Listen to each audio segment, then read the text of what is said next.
നിങ്ങള് എത്രയോ മരണം കാണുന്നവരാ. പടച്ചവനെ സിനിമാ താരമായിരുന്ന നവാസ് എന്ന് പറയുന്ന ചെറുപ്പക്കാരനാണ്.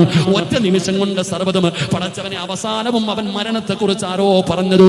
പലതും നമുക്ക് പഠിക്കാനുണ്ടോ. ജീവിതത്തിൽ എവിടെ വെച്ചാണ് മരണം നമ്മളെ തേടി വരുന്നതെന്നറിയില്ല. വയത് പറയുന്ന ഞാൻ എന്റെ വീടെത്തുമെന്നുറപ്പില്ല, കേൾക്കാമെന്നിരിക്കുന്ന നിങ്ങൾ വീട് വെത്തെത്തുമെന്നുറപ്പില്ല. അതുകൊണ്ട് കൊതുകിന്റെ ചിറകിന്റെ വില പോലുമില്ലാത്ത ആയുസം പിടിച്ചിട്ടാ ഞാനും നിങ്ങളും നടക്കുന്നത്. അതുകൊണ്ട് എന്റെ പ്രിയപ്പെട്ടവരോട് പറയുകയാണ്, അസ്റായിൽ എന്ന് പറയുന്ന മലക്ക് കണ്ണിന്റെ മുമ്പിലേക്ക് ഇറങ്ങി വരുന്ന രംഗമുണ്ടല്ലോ. ആകാശത്ത് നിന്ന് 70 മുതൽ 70,000 വരുന്ന ഒരു സംഘവുമായി